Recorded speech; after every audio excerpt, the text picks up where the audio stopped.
This is Wesley. This is Ka'shenia. And we would like to welcome you to the Underground Geek Shack. Check it out, guys. I'm back! Again! It has been so long since I've been back. I want to say the last episode was maybe a video game I'm pretty sure episode. It was a video game episode. I want to say it was Cells at Work Black. Code Black. Code Black? Yeah? No!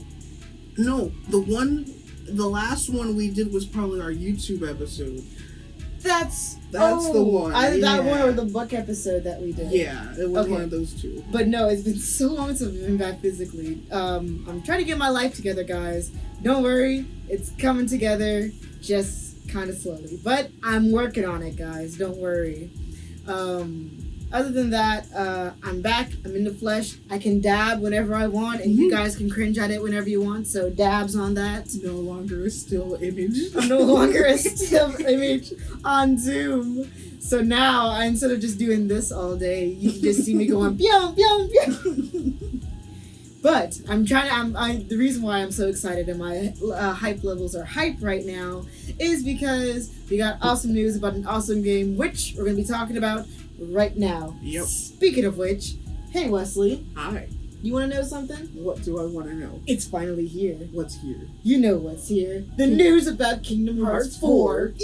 Our dreams have now become a reality. I honestly thought I would have to wait like 20 years before the next Kingdom Hearts game would come out. But it's finally here. Tetsuya Nomura was like, okay, I'm done playing with you guys. I gave you one spin-off game instead of 3 spin-off games. And I'm like, oh, thank God.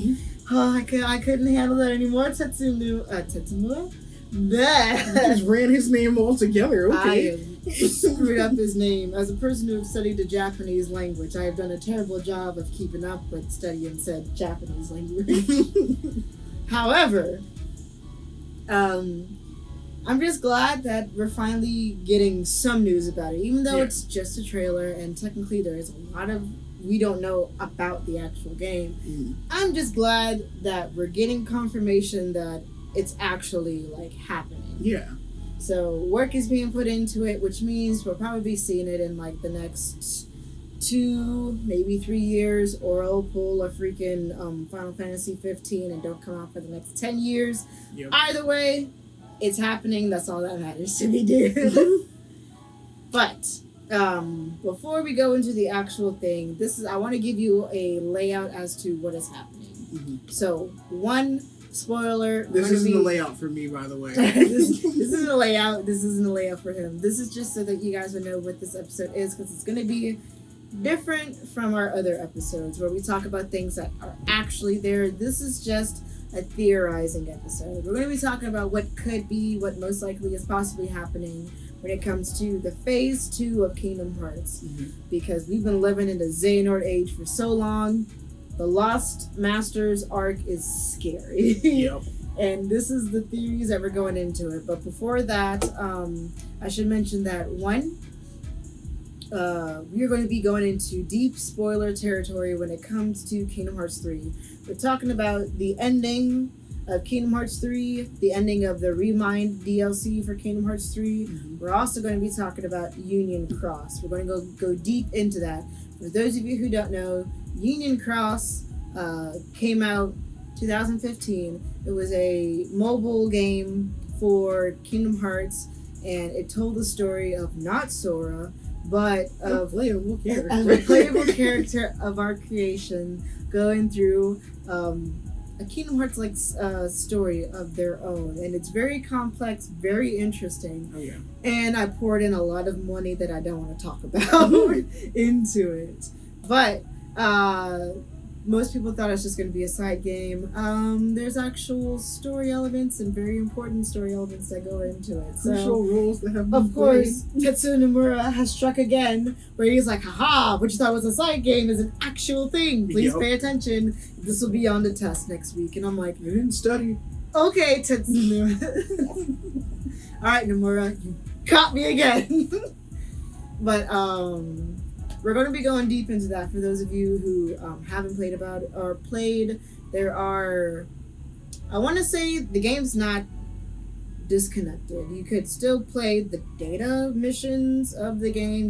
I don't think you could put any more money into the game. Into Union Cross. Yeah, you can't put any more money into Union Cross. From what I heard, yeah, I had to do research into this anyway. Yeah. From what I heard is that you'll still be able to create a character, but all you're able to do, they have a theater mode, so like you can't play through any of the missions anymore. Oh yeah. So you will be able to create your own character, and then you'll go into theater mode, and then all the cutscenes will just have your created character in there. Okay, so it's basically a glorified cutscene player, Yeah. but it's insert your own OC. That's interesting. Oh, but all the medals I have collected and all. Oh my god, I still cry about all the money that I've put into that game because it was also a gacha game. Yeah. It was a game that I played a lot of, and it was a story that was out of this world.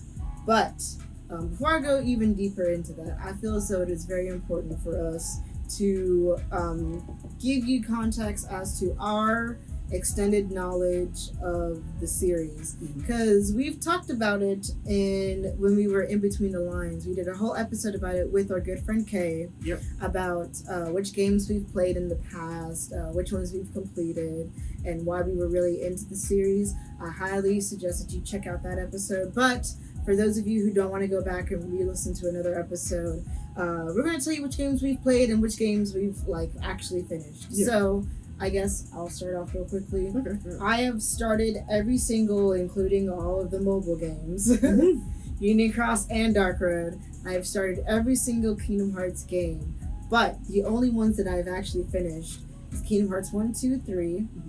I haven't finished the DLC for 3 yet. I'm getting to that. I'm working on it.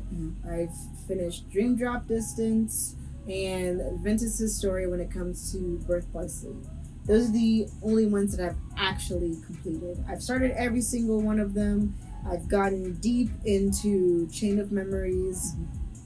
There's a lot of games. There are a whole bunch of games. Technically, I haven't finished Union Cross. I've done a lot for Union Cross, but I haven't finished it.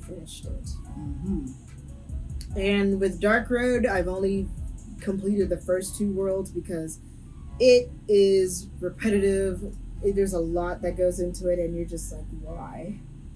But that's enough about my game knowledge. How about your history with the series, Wesley? Let's see. I've played Kingdom Hearts 30 for over 2 days. I have played Dream Drop Distance, as you both know. Yeah. Why is it you both? Like you're You separate. both. There's something wrong with me. There's something wrong with me, as we know. And I have played through all of Kingdom Hearts 3 except for the DLC. Okay. The only reason why, I'm just telling you guys this now, the only reason why I haven't played Kingdom Hearts 1, Kingdom Hearts 2, 2.5, all the other ones, is because I didn't have a system for it. Oh, I've also played the prologue, the 0.5 passage prologue. I haven't played that one either. I finished that one. Haven't played that one either. And like I said, it's only because I didn't have the system for it. Understandable. I've had the system for them. I've had it for all of them except for PS3. The ones that released on PS3 I don't have, but they came back out for PlayStation 4. So that's all that matters. It's very interesting how long the series has been running, and we're finally now just getting into phase 2 when we haven't gone into it years and years ago. But you know, we're finally finishing. We're finally going on with it now. But so, getting into the meat of this episode, finally, I would say let's start off with the ending to Kingdom Hearts 3. How about you retell the tale of what happened at the end of Kingdom Hearts 3? You want the long version or the short version? Let's start off with Sora using so we already know the power of waking. Yeah. So we already know that Sora has tried to regain the power of waking. He quote unquote regains the power of waking during Kingdom Hearts 3. Ends up using it too much due to the fact that he has to save the rest of his friends. And then proceeds to find them. Kairi gets how's the best way to say this? she got denied. She got doo-doo. Yeah, apparently she got denied. She got her access denied. Denied. My freaking Xehanort. Yep. He said we need to add one special touch. Shink! And I remember being so mad. So, we've never done an episode about Kingdom Hearts 3 because it's a huge game. But the ending made me so mad because you're like, oh yeah, Kairi trained up, she becomes a Keyblade wielder. You know, she's doing good, right? Gets kidnapped. So first off, she got yoinked. Yep. And then Xehanort was like denied. And Sora gets mad. And Yep. I got mad because I was like, wait, didn't Kairi just what the I've never been so upset over a stupid denied. Then we sit here, we have to fight Xehanort all over again. And then, after that, then we go back, and then we gotta go find Kairi again. Oh my god. Long story short, we go back, time travel apparently, and relive the torture we just went through. Oh yeah, but the DLC, but before we go into the DLC, the Remind DLC. Yeah, well, kind of, yeah. It's leading up to the Remind DLC, but it's still within Kingdom Hearts 3 nonetheless. Because it still plays a crucial role. It's basically how we go back and get Kairi's heart flower thingamajiggy. Yeah, and honestly, when it comes to the Remind DLC, the furthest I got to it was the rematch with Aqua. Mm-hmm. And for some reason, it's stupidly hard for me. Really? I don't know why. Did you put on the things? Yeah, I put on the things. Hold on, before he even gets on to me about that, this man did not know about the quick select, right? So he went through all of Kingdom Hearts 3 up to the Aqua fight without doing the quick select. He was like, man, I really need to heal, but I have to go all the way to the magic menu and I have to keep an eye on Aqua. I said, Wesley, there's a quick select. He was like, there is? I was like, what? Oh my god. Wesley, have you healed? He was like, I scroll down the menu while fighting. I make sure I don't hit the attack button because that selects whatever you're trying to do. I'm like, keep going. He's like, then I search for Kiraga, right? And I'm like, keep going. And then I have to select it from there. I'm like, Wesley, you know, if you set up your quick menu, not only could you quick select Kiraga as X, you could also quick select other things on your menu. And he's like, you can do that? I'm like, how are you coming from 83% way through the game and you just now figured out the quick select menu? Hey, you gotta give me props though. The entire time I played, out knowing anything from quick select. And I made it that far. Wesley, and I hate to tell you, it's not just a console thing. The quick select menu has also been in 35 days over 2, well as Birth by Sleep. The thing is that when it came to 35 over 2, mm-hmm. I knew about the quick select. So why didn't you do it? It's not like, oh yeah, I know about the quick select in a DS game. Still using you as a pointer. I hope you don't mind. It's fine. In a DS game that came out all the way back then when we were still in high school, middle school, going into high school. Yeah. And to now when we have a freaking Xbox One, you think I'm gonna remember all of that? No. But Wesley, it was also used in Dream Drop Distance. Oh, I didn't care. I was just going in and just killing things. Anyway, but I did sit there and put on the quick select. I will say that. Yeah, after I taught you how to do it. No, not for Dream Drop. For Dream Drop, dude. No, not for Dream Drop. But what I'm saying for 3. For 3. Yeah. And he was like, "Oh, this fight's a lot more easier now." And I'm like, "Bro, you gotta give me props though, because when it came to the Aqua fight, you know how close I was to defeating her without doing anything from quick select. Mm-hmm.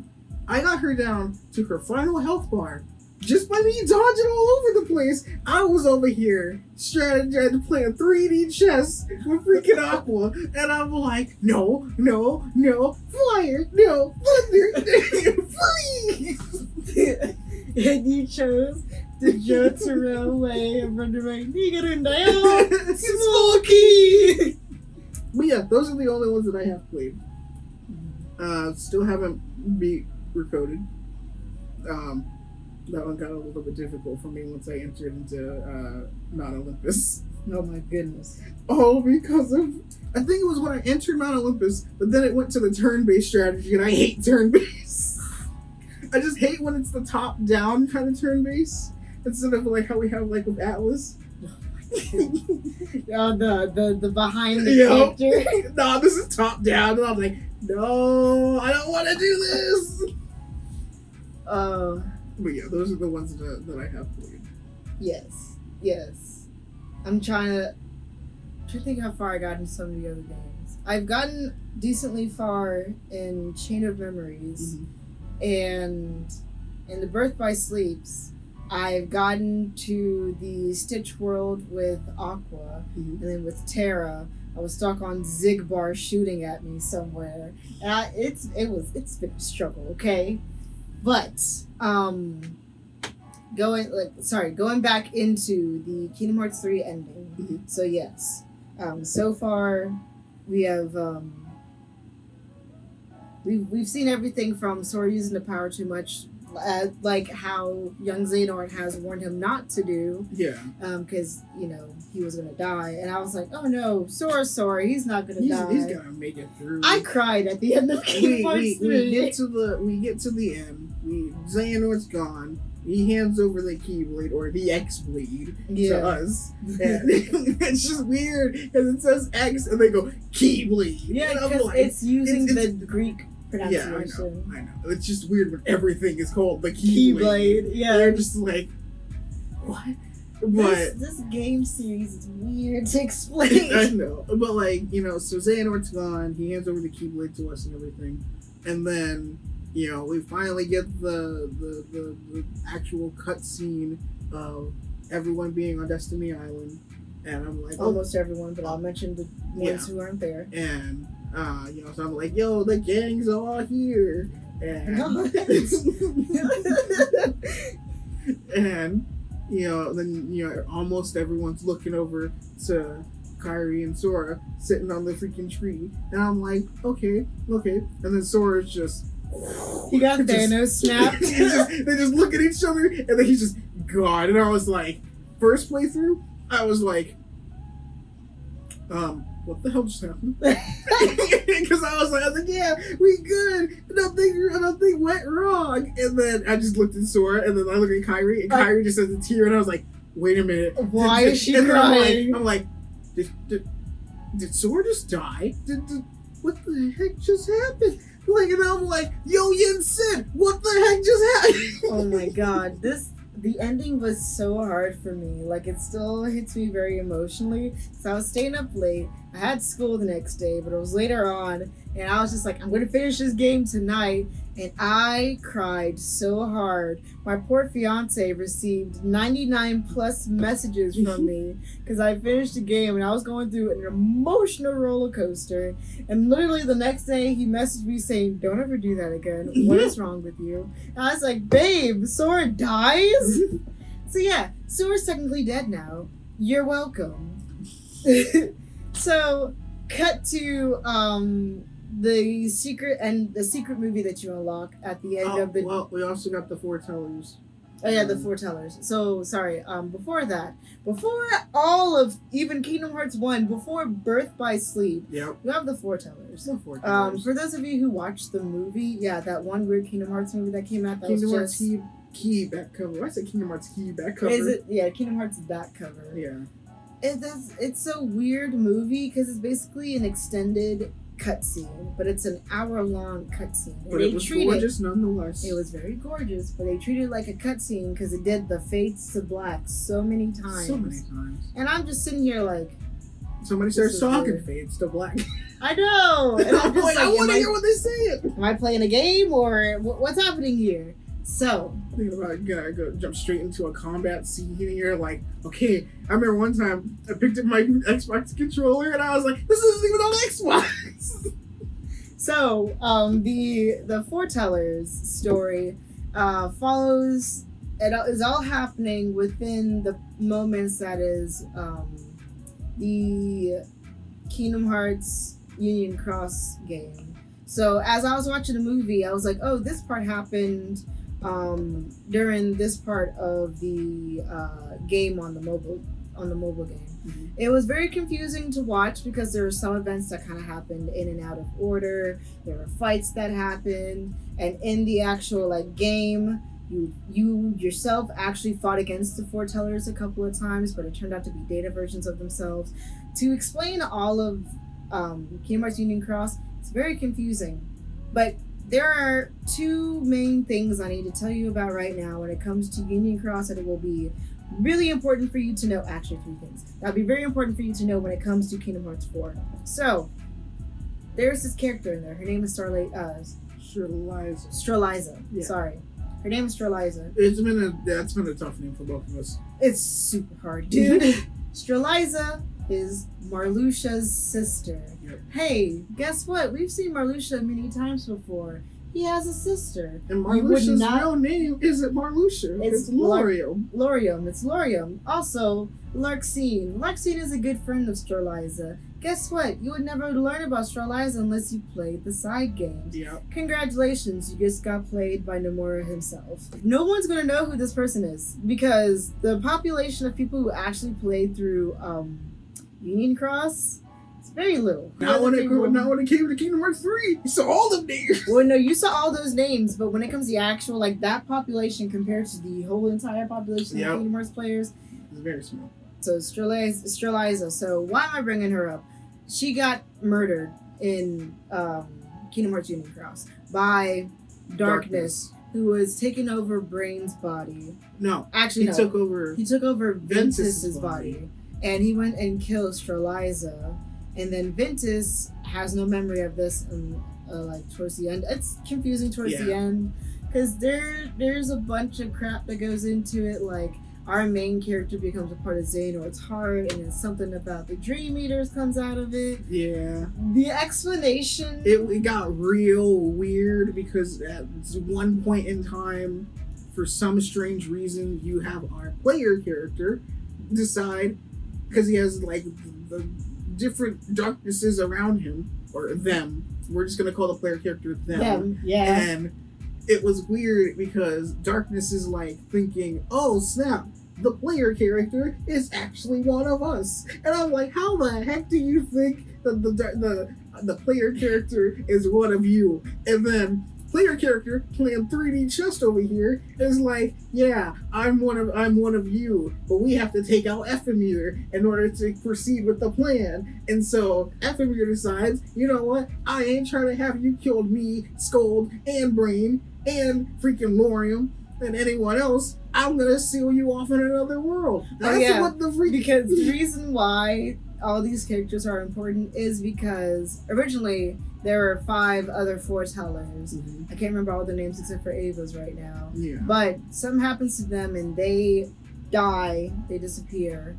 And 5 new foretellers has to be put into place, and they create the Dandelions. Yeah. And that was Ava's job, was to recruit people to become the new masters of masters, sort of. And yeah, Marluxia Laurium is one of the new people. But the reason why I'm bringing up those 3 characters is because they are connected. Streliza is Marluxia's sister, and Larxene was the friend of Streliza. Yeah. Streliza gets murdered. Marluxia becomes curious and he tries to find out who the murderer is. I don't know if he ever actually found out. At that current point in time, when he found out, he attacked Ventus, thinking that it was Ventus. And then Ventus actually explains what the heck happened, even though Ventus still feels guilty about it. And then it's revealed, oh yeah, you didn't do it, Darkness did it. And then they turn their attention to Darkness, and then Darkness is like, well, you now figured it out. I'm out of here. And then I'm out. And then Darkness just dips before Maleficent comes in, and then Maleficent proceeds to body Laurium. And I'm like, oh my gosh, my dude, you just got bodied by a Disney character. So, Union Cross is really weird, but what basically comes out of that is the foretellers comes at the end of the epilogue of Kingdom Hearts 3, because and they somehow got brought back. Except for Ava. Ava. Ava's still gone somewhere. So you have the other ones coming back because Zigbar, guess what? Zigbar turns out to be one of the other foretellers. He was the apprentice of the Master of Masters. He was the apprentice of the Masters of Masters. And Zigbar is Lushu, who is the apprentice. Yeah. And he's carrying around the box. And everyone's confused because we're like, you're Zigbar. He's like, no, actually, I'm Lushu. But I've gone by many names. I've gone by many names. What? Kingdom Hearts is a weird game, and here we are in this episode going to try to theorize what's going to be happening in the next arc, which we could be completely wrong about everything. And I hope we are. Let us be wrong. Let this episode just be an episode of us just rambling on about how confusing this game series is and tell you what we think might actually happen so that Nomura can be like, haha, that's funny. That's not what's actually happening. Sora's actually Xehanort again. Guess what? We're bringing Xehanort back. Oh my gosh. Before I descend deeper into madness, let's actually... You're descending deeper already. Let's go into the actual theorizing about Kingdom Hearts 4, because I feel like we probably labeled out all the main characters that'll be going in. So, recap of the main characters going into this Kingdom Hearts 4 theory. We have Sora. He's back alive, but not really. He's like a human. He looks more human. Okay, not talking about theorizing for a second. Can I just talk about the animation quality and how much he looks like an actual human being? He no longer has the big shoes that he's no longer having the clown shoes. Guess what? Our boy is wearing regular Air Jordans. My boy over here dripped out. He's dripped out, my dude. I was just like, when I saw that whole freaking teaser, I was like, what in the world? But yes, we have Sora. We have Streliza, who wait a second, weren't they both just dead that's what I'm trying to years figure. ago? Yeah. Nope. Sora's been asleep for 7 days. What was it, 7 days? Yeah, 7 days by the time Streliza came and found him. Streliza has been dead for years, but she's like, I've been alive and well, and this is technically an afterlife for us. That's the weird thing, is that she says that's an afterlife for them. Part of me also wants to know, so if they're technically in the real world, which is Quadratum for Quadratum, does Kingdom Hearts exist in Quadratum? That's the thing that none of us... Is it gonna break the wall and he's just gonna be like, wait a minute, that's me? Oh my goodness. It's like this game is just really hard to really theorize, but we have those two main characters. So in my mind, I'm already thinking, okay, if we have two dead characters back, that means the other dead characters will be making a comeback as well, which means we're probably going to be seeing Larium. We'll try to call him by his actual name. I can't remember. Elrina. Elrina is Larxene. Yeah, so we're gonna have Elrina and Larium make a comeback in this game. It'd be interesting to see both of them. And I wonder them take a different side. Yeah, because if you remember the ending of Kingdom Hearts 3, we see all of Organization 13 except for those two. Those are the only two that we don't see come back. Everyone else we see in some capacity. Even the guy. We already fought them, and then they were able to regain their heart pretty much. Yeah.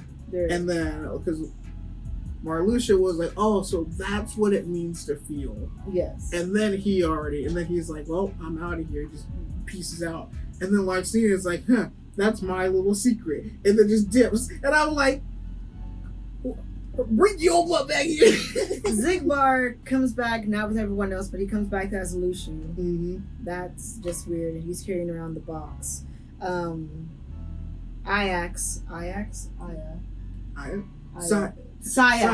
It's Sayax when he's a nobody, but Aya. Yeah. Sayax comes back as Aya. Isa. Vexen. That's his name, not Aya. Thank you. Isa. I was like, Aya doesn't sound right. But we get it. Yeah. Vexen comes back as Evan, and he's one of the scientists that helps restores the bodies of Naminé, Shion and Roxas so that they can actually live on as actual people. Yeah. That's also weird. I'm sorry, it's just the ending of Kingdom Hearts 3 was really, really weird. But basically, we see everybody come back as their normal selves, as who they were before they got put into the Organization 13. Heck, we might be able to even find out how Organization 13 actually formed in the first place. True. That might be I don't think we ever got told that. Hasn't been told yet. But here are some of my actual theories, other than just naming off characters that's going to be reappearing in this game. Mm-hmm. One of my theories: there's going to be no Disney World. Or wait, before you cut me down, because I already know what your argument is. If we do have Disney Worlds in this, Sora's not going to be on the travel soon. So here's the thing. I'm pretty sure we're gonna have Disney Worlds, because I mean it's Kingdom Hearts, it's Square Enix plus Disney. Yes. But the one thing I will say, we are at least gonna have Star Wars. That's the hear me out real quick. Hear me out.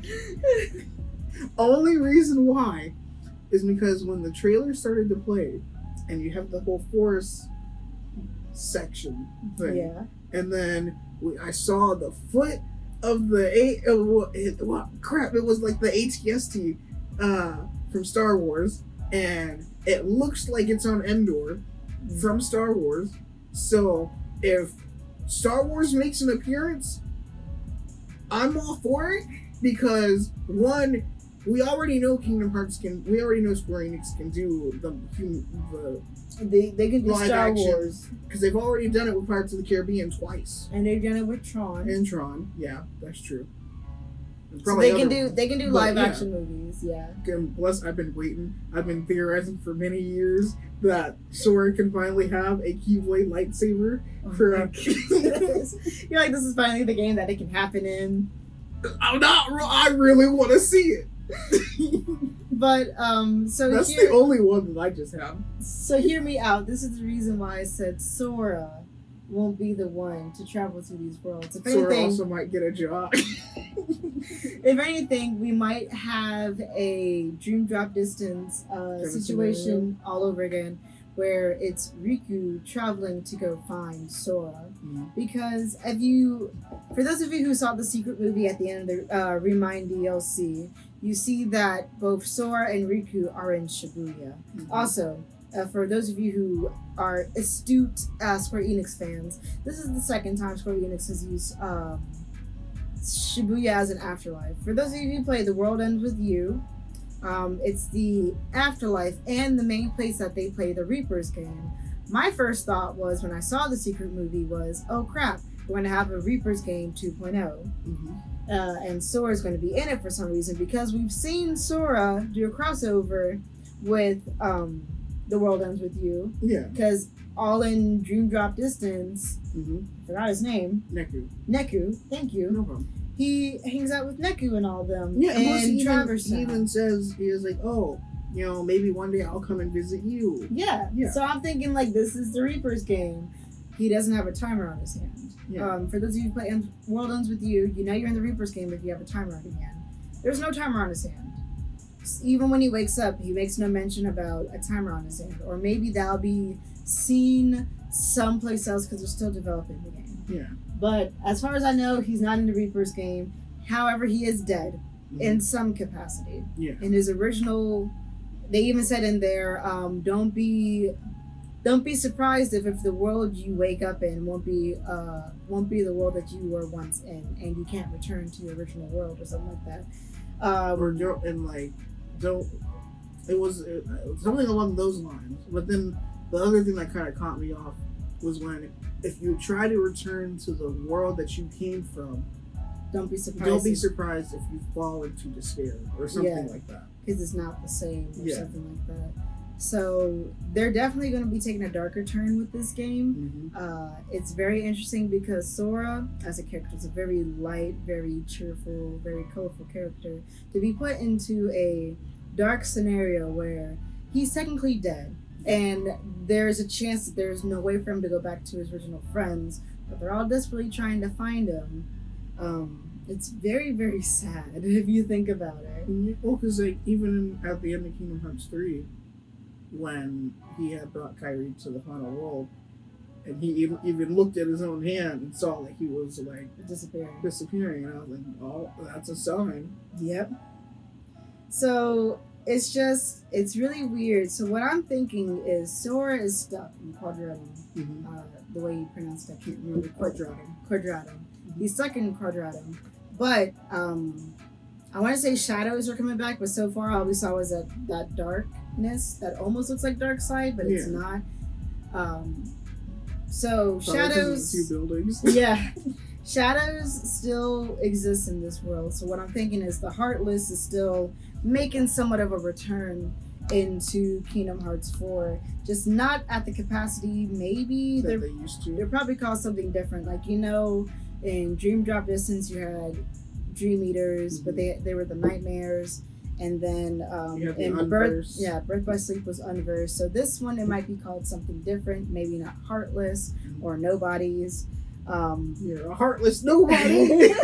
So Sora's basically stuck in this world. And the reason why I say this is because this is a weak argument that I have, but I've noticed this. When it comes to traveling to different worlds, so far we have seen 4 main different routes of traversal. We've seen that you have to have a gummy ship to go to different worlds, and that's how they went to the different Disney worlds. Mickey has his Pathfinder key star that, despite him not being able to really control it, when he was a trainee for the Keyblade, it took him to where he needed to be. He said, I don't know where it's going to take me, but when I get there, I at least know I need to be there. In Dream Drop Distance, technically you didn't need a ship or anything to go to these worlds, but these worlds were just sleeping worlds. And they dived into these worlds. So there's no need for a spaceship. But and then in Birth by Sleep, you have what I like to call the space surfboards, or as you called them. I called them the Wayfinder. It feels like it just fits. I'm sorry. I know they're probably called Wayfinders, but I call them space surfboards. So another way, because I just thought about this. It's from Days, the darkness, the Doors to Darkness. The Doors to Darkness, but that was only used. You know what I mean. Yeah, no, I know what you're saying. But that was only used by Mickey, Riku, and then Organization 13. Yeah. Organization 13 is no longer there, and wasn't the Doors of Darkness just like using the negative energy of your heart or whatever? It was like a dark corridor or something like that. Yeah. But that was... Kai was able to go through it. True. Pluto was able to go through it. Yeah. So maybe it might, because the Masters is still there, is in Quadratum too. Plus this other looking dude who looks almost the same height or whatever. I know. But who is to say that can't be also another way of trying to get? True. But what I'm saying is, I don't think Sora will be able to travel. Yeah. If anything, Riku, it might be, like I said, it might be another Dream Drop Distance where we play in 2 stories at once again. Which that I would not actually mind, because let's say hypothetically it's kind of like an open world type situation. Yeah. And we still have to switch between Riku and Sora. Yeah. We still get to explore Shibuya and Quadratum all the same. Yeah. Just doing it from 2 different angles. One being Sora and just we're exploring the north side of the city, and the other one being Rico. With Riku. Why did I say Rico? I switched the U to it all. But with Riku being like, yeah, I have to find Sora. Ooh, what's this over here? Well, no, so what I'm thinking that would be me, though. Because I would just be like, yeah. We see Sora on the back burner. Let's go over here. So what I'm thinking is, I'm thinking maybe Nomura might be going more of a Final Fantasy approach to this. I'm pretty sure. Because I want you to, you could probably agree with me. When it comes to the Disney worlds in these game series, some of them do serve a purpose, but they're more or less just a backdrop. Yeah, pretty much. Where Sora doesn't really change the course of any stories. The stories are going to go on regardless because they're based off of actual stories that's happened. Whereas with this one, I feel like this is where Nomura is actually going to go with more original stuff. He's gonna hit the ground running with this one. Because remember, he had Versus 13. as an original project that he had. Yeah. Versus 13 turned into Final Fantasy 15. Yeah. So I'm thinking that. And there's that new mobile game that he's coming out with, which as soon as that comes out, people are going to be lore diving into that one. Yeah. So we're going to try to get out any scraps of information we can before Kingdom Hearts 4 comes out. Yeah. But I feel like with since it's kind of like we're stepping out of the box Of Disney and stepping more into what Nomura actually wants to tell. Because as you can tell, because like you can tell that Sora basically looks kind of like Noctis and everything, and we already know that Viren Rex basically is the translation for it was night sky, whereas Sora is sky. Yeah, and they're the total opposites of one another. And as you can tell in some of the worlds that we traveled to in Kingdom Hearts 3, some of them actually had their original stories. Despite them being in Disney worlds, like for example, Monster Inc., we didn't help bring Boo back. Boo was for some reason like visiting the Monster Inc.'s world, even though she's been returned in her actual world in the original movie. Toy Story, we didn't follow any of the Toy Story plots. We were still in Andy's room, so this was before Toy Story 3. Yeah. But Andy has disappeared because of the Heartless that are showing up. There are no humans whatsoever. Yeah. So we had an original story with Toys R Us. Toys R Us. With Toy Story. And get them go-karts ready. Toy Story, Monsters Inc. The only ones who had stories that we still had to follow. Pirates of the Caribbean, Tangled, Frozen. But yeah, there were other worlds that we had. Yeah, there were other worlds that we had to go to. Big Hero 6. Big Hero 6. Well, I mean, that was sort of its own story. It's after Big Hero 6. So it's yeah, after the movie. That was an original story. That was, again. Yeah. I feel like Nomura wants to pull away because the whole third act of Kingdom Hearts 3 was all original stuff. Yeah. And it's been kind of going that direction where it's almost as if with the first phase of Kingdom Hearts, the main conception of it and the main reason why he wanted to become a game was let's mix up Final Fantasy with Disney, but each third act of each game was like, I secretly want to tell my own story. So I think with this one he's going to go full, maybe not all the way just yet, but full on. I want my original story without the Disney worlds. And the thing is that, like, let's say if Disney does try to like interject here and there, I feel like the only way we would get Disney, I'm putting this in air quotes, just because it would probably only be through cutscenes, and it would only be Donald and Goofy or Mickey, and we would only get to see, what are they going through? So like we're going to be playing as because we'll always have Disney because of Mickey, Donald, and Goofy. Yeah. But I think he wants to put more focus on Riku, Sora, Kairi, and the other like casts that he's created in the other games. So it's more like while we are dealing with our cast, the Disney cast are going through different Disney worlds. Now I know that you said we talked about this a couple of days ago in our own private talks, how you're thinking maybe Marvel will start to come in, and I could kind of see that. The only reason why is because now Disney owns Marvel, owns Star Wars, and and with those you can create a more mature experience. Oh yeah.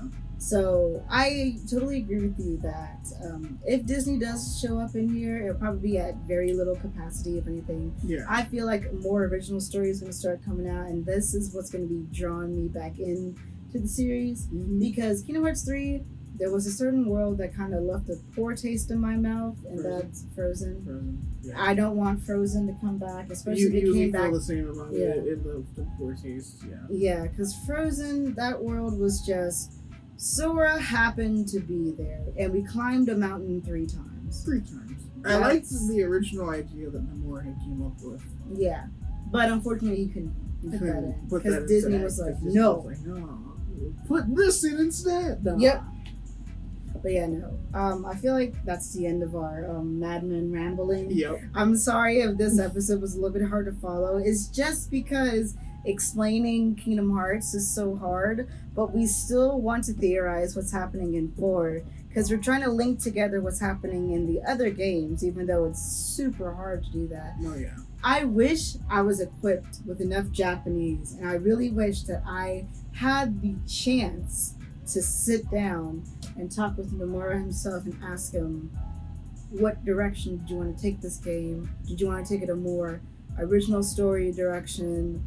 If so, what is the story you are trying to tell? Like, Yeah. I wish I could find out the truth from Nomura himself. Oh, yeah. But I know that I'm not equipped with enough Japanese to do that, and I also know that Nomura will never tell me his full story. I might never know the full story. In fact, I think the only time we'll know the full story is when it's actually in our hands. Yeah, that and the day, like, you know, he'll be like, all right, this is the very last Kingdom Hearts game, which the day that happens will probably be the day I just freaking pass out. I'm Yeah. gonna cry because Kingdom Hearts has been such a huge part of my life. Mm-hmm. Like, it's been there my whole entire life. Yeah. And for me to know that one day it's going to end is really sad. Oh, yeah. I just hope that we don't have a berserk situation where the creator dies before the story ends. Oh, please don't let that happen. Please, no. Knock on wood. Yeah. But other than that, that'll be our episode for today, guys. Thank you for listening to our madman rambling. I hope you've enjoyed our insanity. Our insanity of expanding Kingdom Hearts. We do promise that we're going to go through the individual games here in individual episodes because there's more to the game series than the quick little ramblings that we did right here. We're going to go deeper into Kingdom Hearts 3 as well as the other Kingdom Hearts games. It's just some of us needs to like actually finish them. Yeah. Like I said, I finished the mainline ones, but I want to finish the handheld ones. So that I can go into a more deeper dive into those, and maybe that can help me open up and figure out some more details that could possibly go into Kingdom Hearts 4 if Kingdom Hearts 4 isn't out by then. What are your goals with the series? If I can get my hands on them, or if I have storage on my devices for the handhelds or for the mobile, then I'll try my best. If I can't, then I'm gonna just go through the story mode like I usually do, which is why going through YouTube. There's nothing wrong with going through YouTube for the story mode. As you did with Kingdom Hearts 1 and 2. Kingdom Hearts 1, Kingdom Hearts 2, almost all of them except for Days, because I went through Days myself, and then everything. Well, you know the rest of the story. The rest is history. Yeah, the rest is history. But yeah, thank you so much, guys, for joining us today. And we hope you've enjoyed your visit to the Underground Geek Shack. Bye, guys.